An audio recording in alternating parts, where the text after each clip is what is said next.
নমস্কাৰ ছাত্ৰ ছাত্ৰীসকল মই আজি তোমালোকৰ কাৰণে লৈ আহিছো তোমালোকৰ দশম শ্ৰেণীৰ গণিত পাঠ্যপুথিখনৰ পৰা মানে গণিত কিতাপখনৰ পৰা তোমালোকৰ ফাৰ্ষ্ট চেপ্টাৰটো পুনৰ আলোচনা তোমালোকৰ অনুশীলনীৰ R1 যোনটো আছে ৰিভিজন 1 চেপ্টাৰটো তোমালোকৰ হেতুৰ 1 নম্বৰ প্ৰশ্নটো মই কৰাম তলৰ কোনটো অনুপাত একোটা সমানুপাত হ'ব এতিয়া সলিউশন বুলি মই দি লও এটো R1 হ'ব ঠিক আছে পিছত 1 নম্বৰ সলিউশন A টো আমি পাতিম এতিয়া 12:21 আৰু 32:56 এটুক আমি 12 to এনেকে 21 এনেকে পাতিব পাৰিম আৰু 32/56 এনেকে পাতিব পাৰিম এতিয়া এই দুইটা 3 ৰে হৰণ কৰিব পাৰিম নহয় না বাৰু আমি 3 4 গুণ 12 আৰু 7 3 গুণ 21 এটো হল না নাই এতিয়া সোয়া এটো এই দুইটাৰে আমি দুইটাকে আমি কিহেৰে হৰণ কৰিব পাৰিম 4 ৰে হৰণ কৰিব পাৰিম নহয় না বাৰু 8 4 গুণ 32 আকৌ 4 এটুক আকৌ আমি 4 1 গুণ 4 পাতিলো ইয়াত 1 আহি গল কিমান হ'ব 4 4 গুণ 16 এতিয়া 14 হল এটুক আকৌ হৰু কৰিব পাৰিম আমি 4 2 গুণ 8 7 2 গুণ 14 এতিয়া কিমান উলাল ইয়াত 4/7 উলাল is equal এতিয়া আমি নাপাতো ইয়াত 4/7 উলাল আৰু ইয়াত কিমান উলাল 4/7 এ উলাল তাৰ মানে এই দুইটাই কি আছে সমান অৱস্থাত আছে হে কাৰণে আমি ইয়াত সমান দিব পাৰিম তেতিয়া হলে আমি এটো কি ক'ব পাৰিম সো আমি এটো লিখিব পাৰিম সো এই দুইটা যেহেতু সমান আমাক কি কৈছে তলৰ কোনটো অনুপাত একোটা সমানুপাত হ'ব এইটো হ'ব আৰু বাকি কেটা আমি কৰাৰ কি নাই দৰকাৰ নাই তো সো তোমালোকে এতেকে দি কি লিখিব পাৰিবা অপচন এ সমানুপাতত আছে এনেকে লিখি দিব পাৰিবা যেহেতু এটো শুদ্ধ হ'ব যেহেতু হে কাৰণে আমি বি সি ডি কৰাৰ কোনো প্ৰয়োজনে নাই ঠিক আছে এতিয়া 2 নম্বৰ প্ৰশ্নটো চোৱা 2 নম্বৰ প্ৰশ্নটো কি দিছে তলৰ কোনবোৰ সংখ্যা ক্ৰমে সমানুপাতত থাকিব এতিয়া সমানুপাতত থাকিবলৈ হলে যদি এটা ধৰি ললো a b c d চাৰিটা সংখ্যা আছে এই চাৰিটা সংখ্যা যদি সমানুপাতত থাকিবলৈ হয় তেতিয়া হলে এই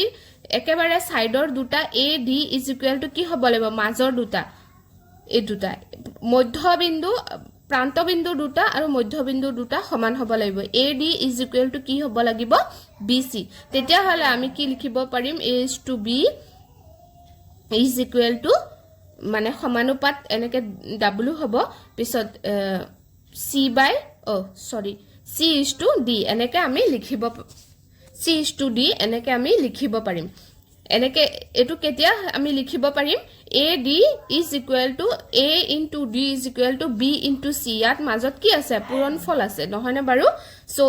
আমি এনেকে লিখিব পাৰিম এতিয়া এটো মই হে কাৰণে কলো যে a নাম্বাৰটো আমি এতিয়া কৰি চাম 2 নম্বৰৰ ঠিক আছে যে 2 6 6 8 এতিয়া কেনেকে আছে এনেকে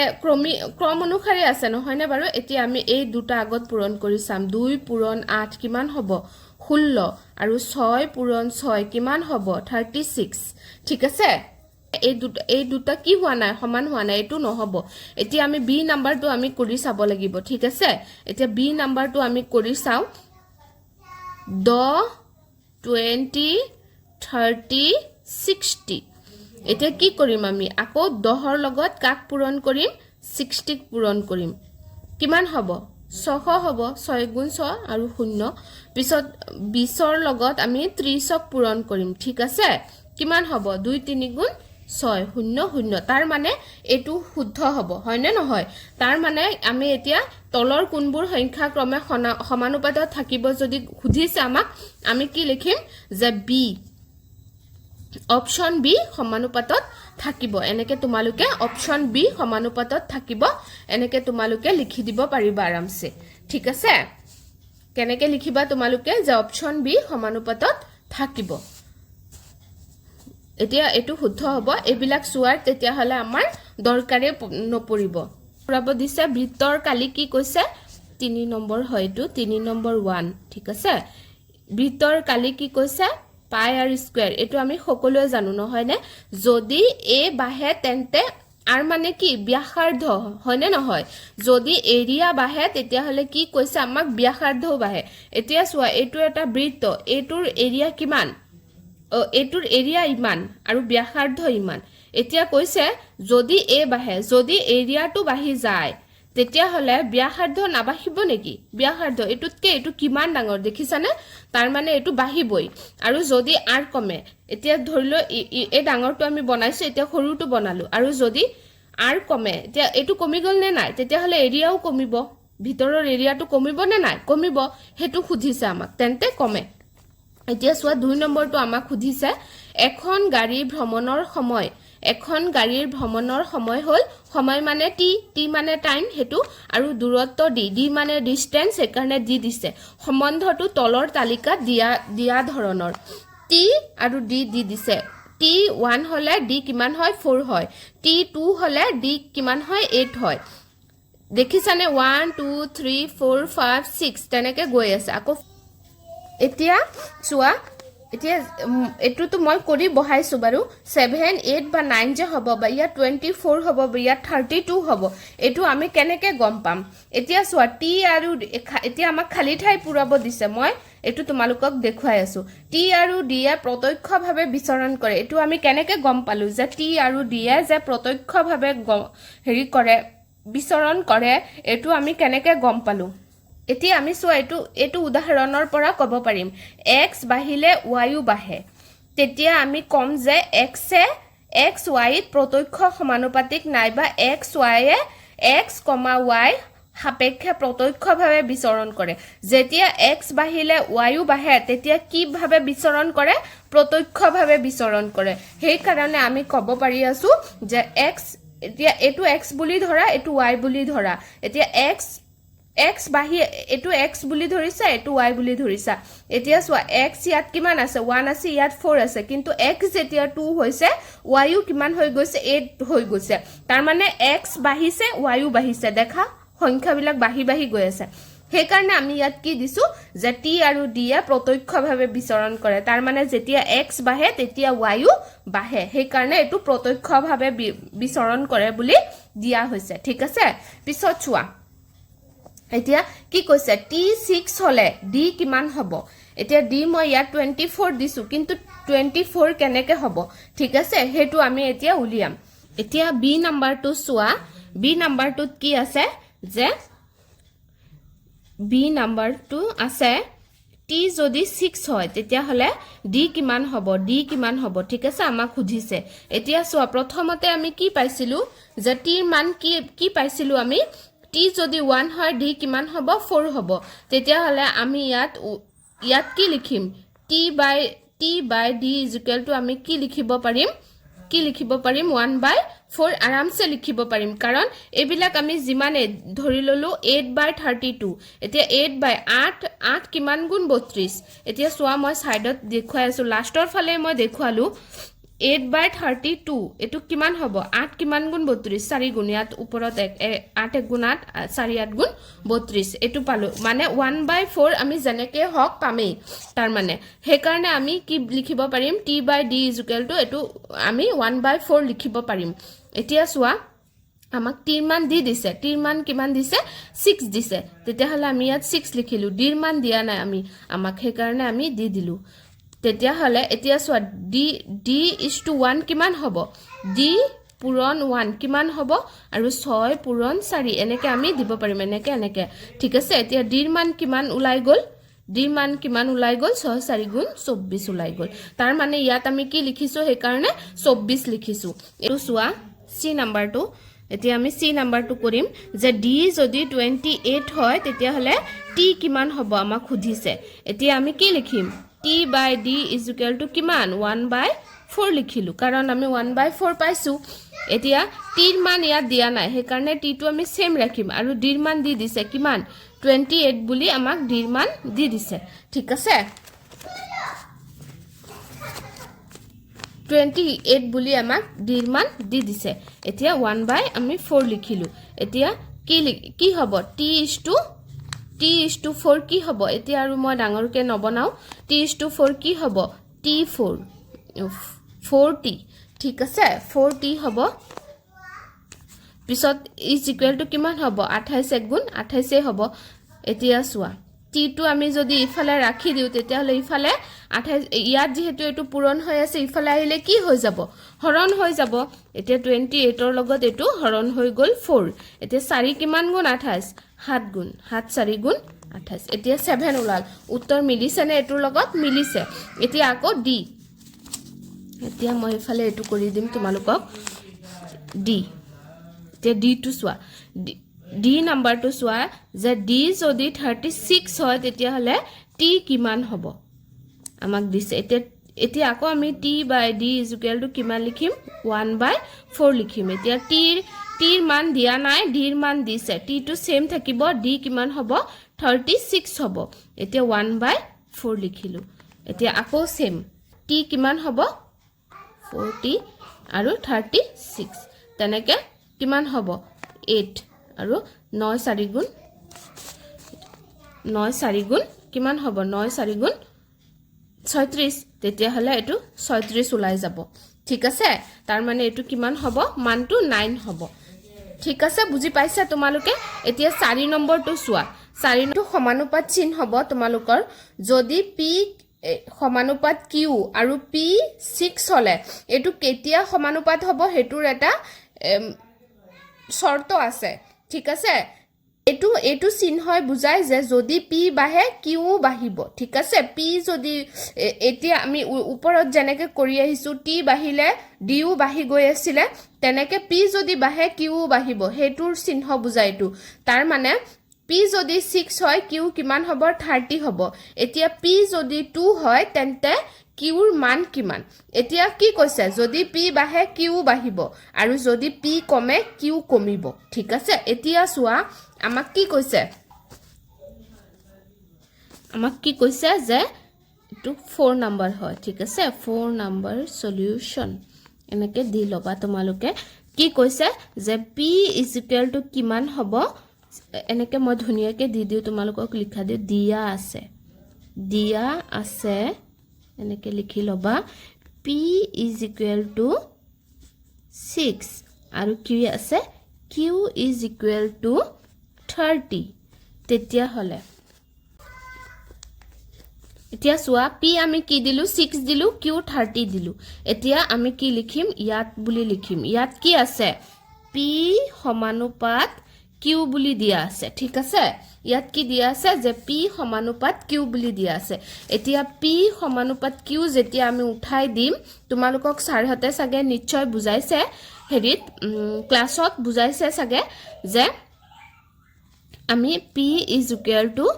এটো আমি এটা কি লব লাগে যেতিয়া p সমানুপাতটো যেতিয়া আমি উঠাই দিম যেতিয়া সমান চিন দিম তেতিয়া এটা ধ্ৰুবক বহাব লাগে q ৰ লগত তেতিয়া আমি q দিম আৰু ইয়াত লিখিব লাগিব যত k এটা ধ্ৰুবক এনেকে তোমালোকে লিখিব লাগিব k এটা ধ্ৰুবক বুলি লিখিব লাগিব যত k এটা ধ্ৰুবক এতিয়া আমি কি লিখিম যে এতিয়া আমি কি পাম p ৰ মান কি আছে p ৰ মান 6 আছে এতিয়া k ৰ মানটো তো আমি উলিয়াব লাগিব নহয় না বাৰু এই k ৰ মানটো উলিয়াব লাগিব সেই কাৰণে আমি এটো উলিয়াই লম আগত k ৰ মান উলিয়ালে হে আমি q ৰ মান বা p ৰ মান আকৌ উলিয়াব পাৰিম কি দিছে 6 হলে এতিয়া k টো সেম থাকিব কাৰণ k ৰ মান আমি নাজানো q ৰ মান কিমান হ'ব 30 হ'ব এতিয়া সোৱা এতিয়া আমি কি লিখিম আমাৰ k ৰ মানটো উলিয়াব লাগে নহয় নে বাৰু সো k টো এফালেই থাকক 6 টো ইয়াত আছে নহয় না বাৰু k ৰ লগত 30 টো কি হৈ আছে পূৰণ হৈ আছে যদি 32 ইফালে আহে কিমান হ'ব হৰণ হৈ যাব ইয়াত k টো থাকি যাব এতিয়া 6 গুণ 6 5 6 গুণ 30 তেতিয়া হলে 1/5 k হ'ব এতিয়া আমাক কি দিছে যে প্ৰশ্নত আমাক কি উলিয়াব দিছে যে যদি কি দিছে যদি p 2 হয় তেতিয়া হলে q ৰ মান আমাক উলিয়াব দিছে ঠিক আছে সো q ৰ মান এতিয়া আমি কেনেকে উলাম আমাক হেতু লাগে এতিয়া সোৱা এতিয়া এই ফৰ্মুলাটো আমি যে লিখিছিলো এটো 1 নম্বৰ ফৰ্মুলা বুলি দি লোৱা যে এতিয়া 1 নং সূত্ৰ মতে বুলি দি লোৱা 1 নং সূত্ৰ মতে দিলে আমি সূত্ৰটো পাতি লম আগত ধুনিয়াকে কে কিউ এটো সূত্ৰ আছিল এতিয়া কি দিছে এতিয়া কি আমি কে এৰ মান উলিয়াই লৈছো নহনে বাৰু এতিয়া আমি দিব লাগিব p এতিয়া p কিমান আছে 2 আছে k কিমান আছে 1/5 আছে ইনটু q ঠিক আছে এতিয়া q ৰ মানটো আমাক লাগে এতিয়া 2 টু 2 থাকা আৰু এটো যেহেতু এটোৰ লগত পূৰণ হৈ আছে এফালে আহিলে কি হ'ব হৰণ হৈ যাব 1/5 লিখিলো ইজ ইকুৱেল টু q লিখিলো এতিয়া সোৱা এতিয়া যেতিয়া নেকি এটো হৰণ হৈ আছে এতে পূৰণ কৰি দিলে কি হৈ যাব উল্টি যাব এতিয়া উল্টি যেতিয়া যাব সোৱা মই সাইডত দি দিও যেতিয়া কোনোবা এটা বস্তু হৰণৰ ঠাইত আমি যেতিয়া পূৰণ লিখো যদি ইয়াত কি হৈ আছে 1/5 হৈ আছে যেতিয়া আমি পূৰণ লিখিম মানে আগত পূৰণ সংখ্যা লিখিম তেতিয়া 5/1 হৈ যাব আৰু তলৰ 1 টো আমি নিলিখিলেও চলে সেই কাৰণে মই অনলি কি লিখিম 5 লিখিম এতিয়া q হ'ব এটো সোৱা এতিয়া কিমান হ'ব 5 2 গুণ 10 is equal to q তাৰ মানে আমি এটো লিখিব পাৰিম যে q is equal to 10 এতেকে আমাক কি দিছে যে কিমান উলিয়াব দিছে এটো 10 হয় ঠিক আছে এটো মানটো কিমান হ'ব 10 হ'ব এতিয়া সোৱা 5 নম্বৰটো সোৱা তোমালোকৰ তলৰ তালিকাখনৰ খালি ঠাইত y ৰ মান লিখিব দিছে এতিয়া সোৱা কি কৈছে ইয়াত যদি x বাঢ়িছে যদি x কমিছে y কি হৈছে বাঢ়িছে x কমিছে y বাঢ়িছে দেখিছানে তোমালোকে যদি x কমে আৰু y বাঢ়ে তেতিয়া হলে আমাৰ এটা সূত্ৰ আছে তোমালোকৰ কিতাপত দিয়া আছে মই দেখুৱাই দিও এটো সোৱা আছে x আৰু y এনেদৰে বিচৰণ আনহাতে যদি x আৰু y এনেদৰে বিচৰণ কৰে যাতে x বাঢ়িলে y কমে কি কৈছে যদি x বাঢ়ে কি হয় y কমে নাইবা x কমিলে y বাঢ়ে তেন্তে আমি কম যে x y ব্যস্তানুপাতিক কি কম সমানুপাতিক তেতিয়া নকম তেতিয়া কি কম ব্যস্তানুপাতিক নাইবা x y বিপৰীতভাৱে বিচৰণ কৰে কি ভাবে বিচৰণ কৰে বিপৰীতভাৱে তেতিয়া আমি কি লিখিম ইয়াক লিখা হয় x সমানুপাতিক 1/y ঠিক আছে এতিয়া x সমানুপাতিক 1/y y ৰ সম্পৰ্কটো এনেকুৱা এটো সোৱা তাৰ মানে কি হ'ব x1 into y1 is equal to x2 into y2 is equal to x3 into y3 এনেকে গৈ থাকিব এইবিলাক ধ্ৰুৱক তেনেকে গৈ থাকিব তাৰ মানে অৰ্থাৎ x1 by x2 is equal to y2 by y1 এনেকে গৈয়ে থাকিব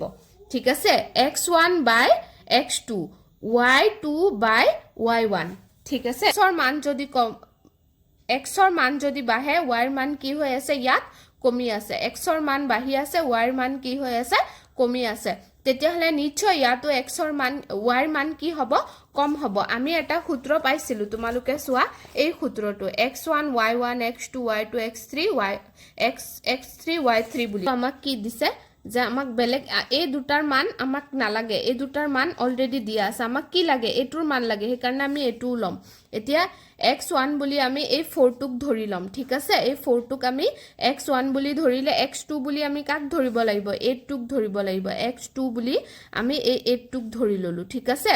আকৌ y1 বুলি আমি কাক ধৰিলো এইটো 8ক ধৰিলো ঠিক আছে আৰু y2 আমি নাজানো এটো আমাক উলিয়াব দিছে এতিয়া কি আছিল ফৰ্মুলাটো x1 y1 is equal to x2 y2 এটা ফৰ্মুলা আছিল নহয় তোমালোকৰ কিতাপত যদি ব্যস্তানুপাতত থাকে এনেকে হয় ঠিক আছে এটো ফৰ্মুলাত হ'ব এতিয়া আমি এটো ফৰ্মুলা দিয়ে এই উত্তৰটো উলিয়াম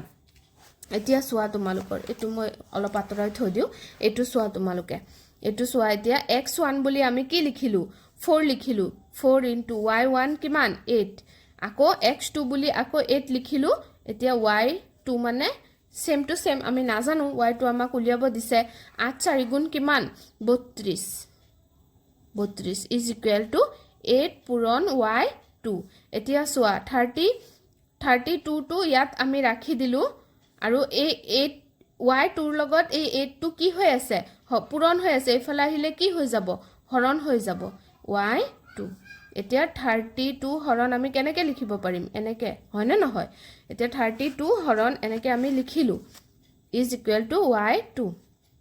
এতিয়া 8 কিমান গুণ 32 4 গুণ এতিয়া আমি ইয়াত 4 পালো আৰু ইয়াত কিমান পালো y2 এতিয়া y2 ৰ মান এতিয়া y2 টো আমি কোনটো ধৰিছিলো এইটো ধৰিছিলো এতিয়া y2 টোৰ মান কিমান হ'ব 4 হ'ব উত্তৰত ঠিক আছে তোমালোকে সগাই নিশ্চয় বুজি পাইছা এই বস্তুটো বুজি পাইছা এই ফৰ্মুলাটো মনত ৰাখিবা যেতিয়া ব্যস্ত অনুপাতত আমাক উলিয়াব দিয়ে এই ফৰ্মুলাটো আমাক মনত ৰাখিব লাগিব যে x1 y1 x2 y2 x3 y3 এনেকে x3 y3 এনেকে গৈয়ে থাকিব x4 y4 এইবিলাক ধ্ৰুবক হয় সো এনেকে গৈয়ে থাকিব সো এটোৰ উত্তৰ কিমান পালা তোমালোকে 4 পালা 4 বুলি ইয়াত বহুৱাই দিবা ঠিক প্ৰশ্ন নাই মই ইয়াৰ পিছৰ চেপ্টাৰটো মই তোমালোকৰ কাৰণে লৈ আহিম এই ভিডিওটো যদি তোমালোকে ভাল পাইছা তেতিয়া হলে তোমালোকে মোক অলপ মৰম দিবা সাবস্ক্ৰাইব কৰি দিবা চেনেলটো লাইক কমেন্ট শেয়াৰ কৰি দিবা তোমালোকলে বহুত বহুত মৰম আৰু ধন্যবাদ থাকিল